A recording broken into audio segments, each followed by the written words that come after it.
이땅 위에 험한 길 가는 동안 참된 평화가 어디 있나.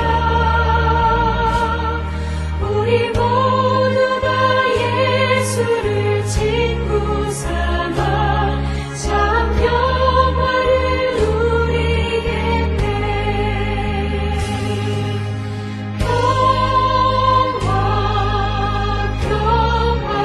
평화로다 하늘 위에서 내려오네. 그 사랑의 물결이 영원토록 내 영혼을 덮으소서.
우리가 마음의 뿌림을 받아 악한 양심으로부터 벗어나고 몸은 맑은 물로 씻음을 받았으니 참마음과 온전한 믿음으로 하나님께 나아가자. 아멘. 전능하사 천지를 만드신 하나님 아버지를 내가 믿사오며 그 외아들 우리 주 예수 그리스도를 믿사오니 이는 성령으로 잉태하사 동정녀 마리아에게 나시고 본디오 빌라도에게 고난을 받으사 십자가에 못 박혀 죽으시고 장사한 지 사흘 만에 죽은 자 가운데서 다시 살아나시며 하늘에 오르사 전능하신 하나님 우편에 앉아 계시다가 저리로서 산자와 죽은 자를 심판하러 오시리라. 성령을 믿사오며 거룩한 공예와 성도가 서로 교통하는 것과 죄를 사하여 주시는 것과 몸이 다시 사는 것과 영원히 사는 것을 믿사옵나이다. 아멘.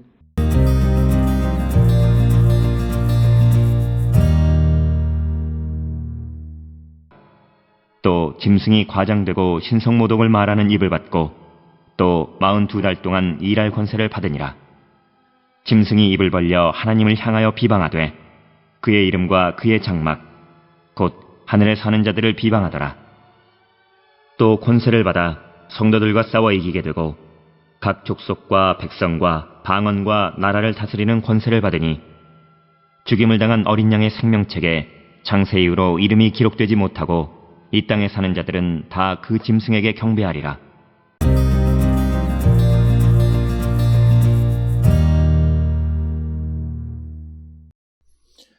오늘 우리가 함께 읽은 요한계시록 13장 5절로부터 8절에 있는 말씀은 이제 이 바다에서 한 짐승이 올라오는데 그 바다에서부터 올라온 짐승들의 그 위협 가운데에서도 성도들의 인내와 믿음을 요구하는 그런 말씀이 오늘 주시는 13장 5절로부터 8절의 말씀이 되겠습니다.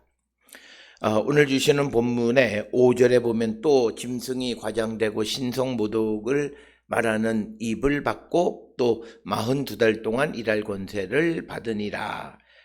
그래서 오늘 주시는 본문에서 적그리스도의 활동 기간, 즉 42달, 3년 반 동안 하나님을 모독하는 말을 할 수 있는 권세를 그 용으로부터 받았다, 이렇게 기록하고 있습니다.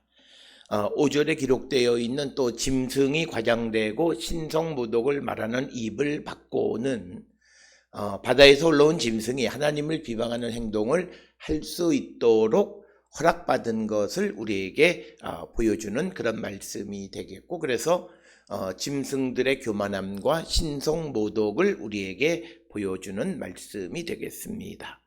그러면서 또 42달 동안 일할 권세를 받으니라 라고 하는 것은 이제 다니엘 7장 25절이나 8장 14절 그리고 9장 27절 등을 근거로 적그리스도의 시대가 3년 반 동안 지속될 것임을 말하는 그런 내용이 되겠습니다. 따라서 오늘 주시는 5절의 말씀은 이제 바다에서 올라온 짐승이 이제 그 신성 모독을 3년 반 동안 할 수 있는 권세를 받았다, 이렇게 기록하고 있는 말씀이 되겠습니다. 그러면서 6절에 기록되어져 있기를 그 짐승이 입을 벌려 하나님을 향하여 비방하되 그의 이름과 그의 장막 곧 하늘에 사는 자들을 비방하더라. 그래서 오늘 주시는 본문의 6절에서는 적그리스도의 목적이 무엇인가를 우리에게 정확하게 설명하고 있는 그런 말씀이 되겠습니다.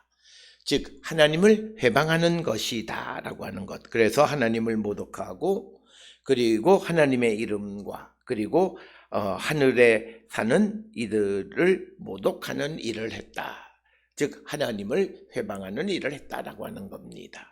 짐승이 입을 벌려 하나님을 향하여 비방했다라고 하는 것은 다니엘 7장 25절 상반절에 그것이 하나님께 대하여 참남한 말을 하기 시작하였다라고 하는 것과 같은 그런 개념이 되겠고, 그 다음에 6절에 그의 이름과 그의 장막이라고 하는 것은 즉 이 짐승들이 그의 이름과 그의 장막을 비방했는데 이 구절을 통해서 하나님의 성전에 대한 비방이 곧 하나님에 대한 비방과 같은 것이다 라고 하는 것을 우리에게 보여주고 있고, 이런 생각은 사도행전 21장 28절, 25장 8절 등에서도 성전을 거슬러 말하는 것은 하나님을 거슬러 말하는 것이다, 이렇게 말하고 있습니다. 우리가 율법에 출애굽기 20장 7절이나 신명기 5장 11절 등에 보면 이 하나님의 이름을 망령되이 사용하는 자들에 대해서 사형의 처벌을 할 수 있게 되어 있다. 그래서 하나님의 이름을 망령되이 일컫는 것이 얼마나 중요한 범죄인가를 성경은 우리에게 가르쳐 주고 있고, 또 오늘 주시는 본문에서 비방하다라고 하는 의미의 블라스페메인이라고 하는 그 동사는 하나님 혹은 하나님의 이름을 목적으로 취해서, 그러니까 하나님을 비방하거나 하나님의 이름을 비방할 때 많이 사용되어지는 동사가 블라스페메인이라고 하는 헬라어 동사가 되겠습니다. 그러면서 6절에 하늘에 사는 자들을 비방했다라고 하는 것은 이건 잘 이해가 되지 않는 그런 부분이 되겠습니다.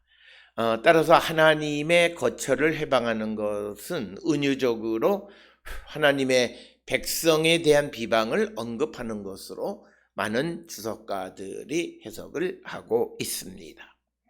그러면서 7절에 또 권세를 받아 성도들과 싸워 이기게 되고 각 족속과 백성과 방언과 나라를 다스리는 권세를 받으니, 이렇게 기록되어져 있습니다. 그래서 권세를 받아서 성도들과 싸워 이기게 되고라고 하는 것 역시도 다니엘 7장 21절이나 7장 8절에 있는 말씀을 생각나게 하는 것이고, 요한계시록 11장 7절에서 짐승이 두 증인과 전쟁하여 저희를 이기고 저희를 죽였다라고 하는 기록하는 것과 오늘 주시는 13장 7절에 있는 말씀이 서로 관련이 있는, 그래서 계시록 11장 7절이 13장 7절에 대한 예견적 성격이 강하다, 이렇게 설명을 합니다. 그래서 여기서 말하는 짐승은 용이 바다에서 나온 짐승에게 했던 것처럼 하나님의 백성을 짐승을 박해하는 것을 허용받은 그런 짐승들이 되겠습니다. 그래서 8절에 죽임을 당한 어린 양의 생명책의 창세 이후로 이 이름이 기록되지 못하고 땅에 사는 자들은 다 그 짐승에게 경배하리라. 그래서 8절에서 적그리스도를 따르는 무리가 생명책에 기록되지 못할 것이다, 이렇게 이야기하고 있고, 우리가 그리스도를 믿지 않으면 우리는 생명책에 기록되지 못하고 사탄의 권세에 눌려있는 자가 될 것임을 우리에게 가르쳐 줍니다. 8절에 이 땅에 사는 자들은 다 짐승에게 경배한다라고 하는 것은 이것이 과거적 사건인가 아니면 미래적 사건인가에 대해서 판단하기가 매우 어렵습니다. 왜냐하면 지금 우리가 읽고 있는 요한계시록 13장 1절로부터 7절의 대부분이 미래와 연관된 것이 아니라 로마의 중요성에 대한 계시이기 때문에 과거와 관계되어져 있기 때문입니다. 그러나 이 문장이 미래직설법으로 기록되어져 있기 때문에 이 8절을 종말론적 미래로 이해해야 한다라고 하는 거죠. 그러니까 과거로 과거의 사건을 언급하는 것 같지만 그러나 표현은 미래직설법으로 종말론적 미래에 대해서 언급하는 것으로 이해해야 한다라고 하는 것입니다. 그래서 죽임을 당한 어린 양의 생명책에 창세 이후로 이름이 기록되지 못하고 라고 하는 이 문장은 이해하기가 매우 어렵고 서로 다른 두 가지 방향으로 해석이 되는데, 첫째는 창세 이후로 죽임을 당한 어린 양의 생명책에 그 이름이 기록되지 않았다라고 하는 것이고, 또 하나의 해석은 죽임을 당한 어린 양의 생명책에 창세 이후로 그 이름이 기록되지 않았다. 이런 두 가지 방법으로 두 가지 방향으로 해석할 수 있다라고 하는 것이고, 어린 양이 창세 전에 죽임을 당했다고 말하는 것은 논리적으로나 신학적으로 불가능한 일이기 때문에 그래서 이런 두 가지의 해석이 가능하다라고 하는 것입니다. 따라서 오늘 주시는 계시록 13장 5절로부터 8절에 있는 말씀에서는 이 바다로부터 온 짐승이 성도들을 위협하지만 그러나 성도들은 끝까지 믿음을 지키는 자가 되어야 한다라고 하는 것. 그래서 이 적그리스도의 목적이 무엇인가를 말하는데, 그것은 하나님을 비방하고 하나님의 일을 회방하는 것이다. 그 가운데에서 하나님의 성전을 비판하는 것은 곧 하나님을 비판하는 것과 같은 것임을 우리에게 말씀하고 있고, 그래서 오늘 주시는 본문의 말씀을 통해서 우리가 이런 종말의 때에 다가오는 그런 고난 속에서도 믿음을 끝까지 지키는 자가 되어야 함을 가르쳐 주시는 말씀이 되겠습니다. 오늘 주시는 본문을 통하여 우리의 믿음을 다시 한번 성찰하고 어떤 유혹, 어떤 고난이 올지라도 믿음을 지키는 자들이 될 수 있기를 주의 이름으로 축원합니다. 기도하시겠습니다. 사랑과 은혜가 충만하신 아버지 하나님, 은혜를 감사합니다. 우리가 이 땅을 살아가는 모든 삶이 하나님의 계획과 섭리 가운데 되어지는 것임을 깨닫고 어떤 고난이 올지라도 우리의 믿음을 끝까지 지켜나가는 거룩한 백성 되게 인도하여 주시옵소서. 예수님의 이름으로 기도드렸습니다. 아멘.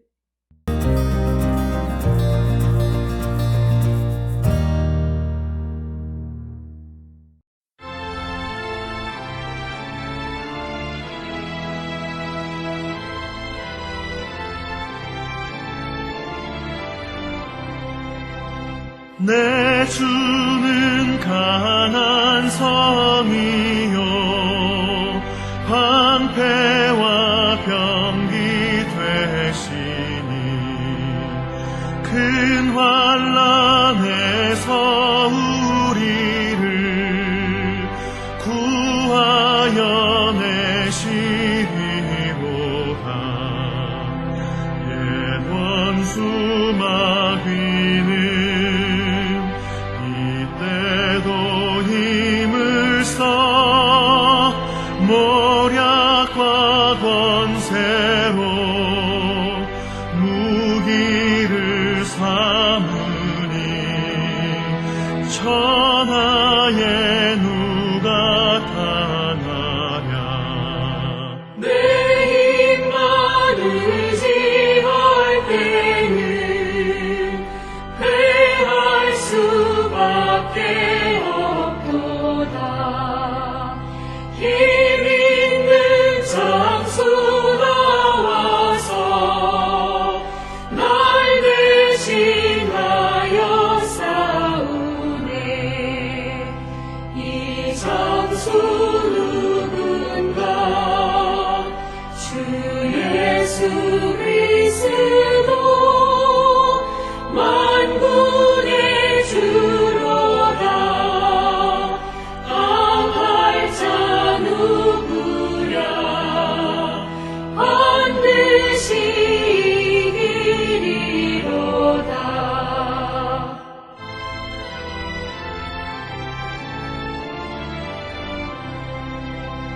이 땅의 마귀들 끌어 우리를 삼키려 하나. 겁내지 말고 섰거라. 진리로 이기리로다.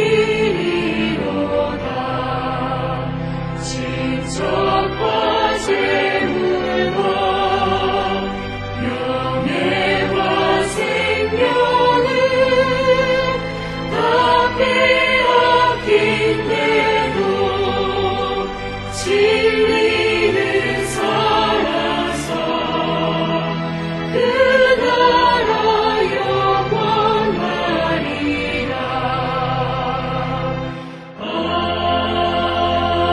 아멘.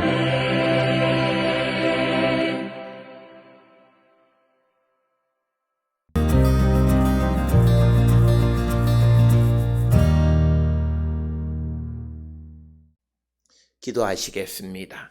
이제는 우리 주 예수 그리스도의 은혜와 하나님 아버지의 무한하신 사랑과 성령의 위로 역사 교통하심이 환난의 때에 종말이 가까움으로 우리에게 고난이 올지라도 끝까지 믿음을 지키는 자 되기를 결단하며 세상을 향해 나가는 우리 모든 성도들 머리 위에 지금으로부터 영원토록 함께 할지어다.